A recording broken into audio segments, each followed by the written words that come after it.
नमस्कार, स्वागत है आपका डेली करंट अफेयर्स की सीरीज में। आज 28 मार्च 2024 है। आज के महत्वपूर्ण करंट अफेयर को देखेंगे तो 2024 का एबेल पुरस्कार सबसे पहले देखेंगे हम लोग किसको मिला है। तो 2024 का एबेल पुरस्कार जो है मिशेल तालाग्रैंड को मिला है। ठीक है, और यह देता कौन है? तो यह Norwegian academy of science and letters जो है इसको देता है। और यह मिला किसे है? तो French national centre for scientific research Paris France के मिशेल टालाग्रैंड को 2024 का एबेल पुरस्कार मिला है। ठीक है, यह किस लिए मिला है? तो टालाग्रैंड को गणितीय भौतिकी और सांख्यिकी में उत्कृष्ट अनुप्रयोगों के साथ संभाव्यता सिद्धांत और कार्यात्मक विश्लेषण में उनके अभूतपूर्व योगदान के लिए यह पुरस्कार मिला है। ठीक है, संभाव्यता का मतलब क्या है? जैसे यादृच्छिक प्रक्रियाओं की समझ के लिए है। ठीक है, नेक्स्ट अगला देखते हैं हम लोग टॉपिक। यह पीडीएफ आप लोगों को प्रोवाइड कर दिया जाएगा, यह आप लोग एक बार पढ़ लीजिएगा। ठीक है, नेक्स्ट है एनआईए के नए महानिदेशक। तो एनआईए के नए महानिदेशक कौन बने हैं? तो आईपीएस सदानंद वसंत को एनआईए का महानिदेशक बनाया गया है। एनआईए क्या है? तो इसका फुल फॉर्म होता है नेशनल इन्वेस्टिगेशन एजेंसी। हिंदी में इसको राष्ट्रीय जांच एजेंसी कहते हैं। ठीक है, यह केंद्र सरकार की एक इन्वेस्टिगेशन एजेंसी है जिसका काम जो है देश में बढ़ रहे आतंकवादी गतिविधियों को रोकना है। और इसकी स्थापना कब हुई? तो इसकी स्थापना जो है 26/11 मुंबई हमले के बाद 21 दिसंबर 2008 को हुआ था। इसका मुख्यालय कहाँ है? तो दिल्ली में है। इसके अधिकार क्या क्या है? तो एनआईए बिना किसी विशेष अनुमति के देश और देश से बाहर, ठीक है, यह याद रखेंगे आप लोग कि देश और देश से बाहर भी किसी मामले की इन्वेस्टिगेशन कर सकता है। ठीक है, एनआईए आतंकवाद से संबंधित किसी मामले को अपने हाथ में ले सकता है। एनआईए के पास गिरफ्तारी, छापेमारी और जब्ती करने का भी अधिकार है।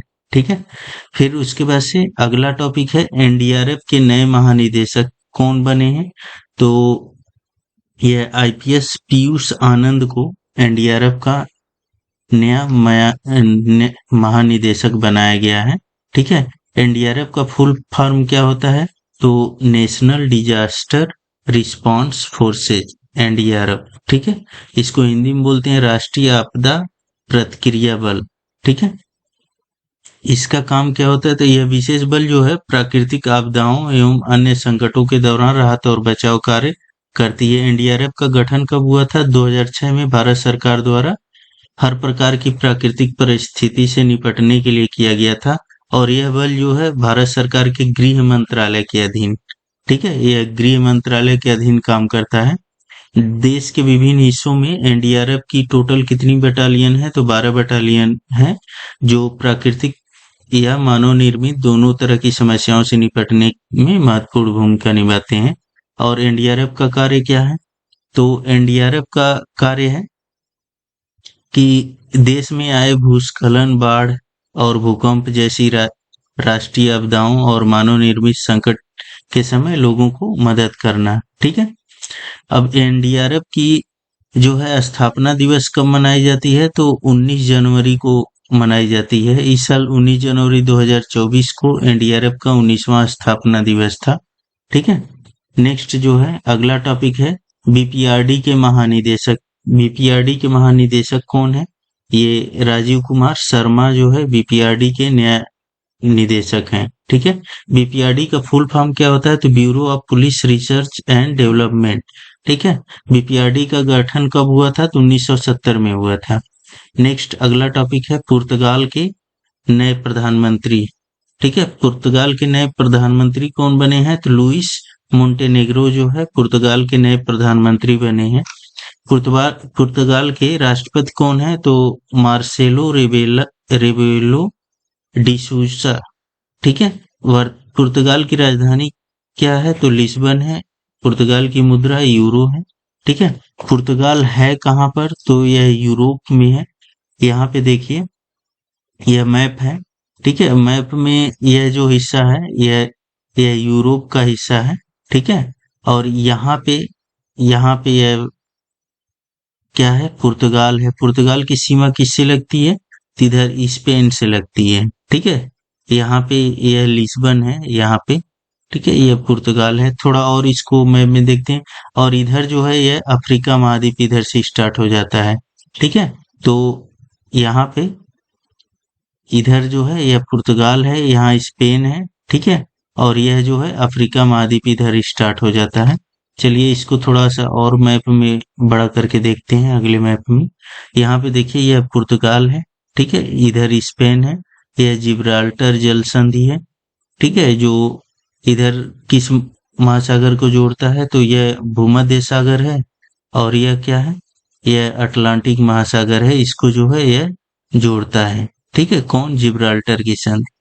और यह जो है, यही जिब्राल्टर जो है यूरोप और किसको, अफ्रीका महाद्वीप को अलग करता है। इधर यह मोरक्को है, ठीक है। तो पुर्तगाल की जो सीमा है वह किससे लगती है, केवल स्पेन से लगती है। और इधर क्या है, ये इधर अटलांटिक महासागर हो जाता है, ठीक है। यह याद रखेंगे आप लोग। नेक्स्ट देखते हैं हम लोग, तमिल अभिनेता लक्ष्मी नारायण सेसु का निधन हो गया है। ये जो है इनका तस्वीर है, ठीक है।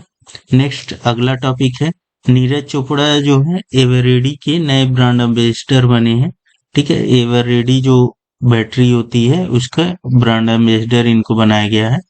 नेक्स्ट जो है, संघ लोक सेवा आयोग के नए निदेशक कौन बने हैं, तो भारतीय लेखा परीक्षा और लेखा सेवा के अधिकारी हंस मिश्रा को संघ लोक सेवा आयोग का नया निदेशक बनाया गया है, ठीक है। नेक्स्ट अगला टॉपिक देखते हैं, लंदन के साइंस म्यूजियम में अडानी ग्रीन एनर्जी गैलरी खुली है, ठीक है। कहाँ पर, तो अडानी ग्रीन एनर्जी गैलरी कहाँ पर खुली है, तो लंदन के साइंस म्यूजियम में, ठीक है। क्वेश्चन यह बन सकता है। नेक्स्ट जो है, म्यांमार में भारत के नए राजदूत कौन नियुक्त किए गए हैं, तो यह अभय ठाकुर को म्यांमार में भारत का नया राजदूत नियुक्त किया गया है। तो म्यांमार क्या है, तो भारत का पड़ोसी देश है यह, ठीक है।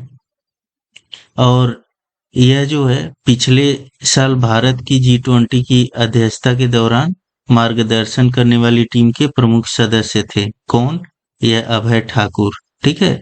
और इनके बारे में और है कि यह विदेश सेवा के 1992 बैच के अधिकारी हैं। वर्तमान में विदेश मंत्रालय में ये कार्यरत हैं। अगला है पैरा पावर लिफ्टिंग विश्व कप, ठीक है। यह कहाँ आयोजित किया जा रहा है, तो यह मिस्र में आयोजित किया जा रहा है। और इसमें जो है भारत के विनय ने 59 किलोग्राम युवा वर्ग में 120 किलोग्राम भार उठा करके स्वर्ण पदक जीता। कौन है, भारत के विनय, ठीक है।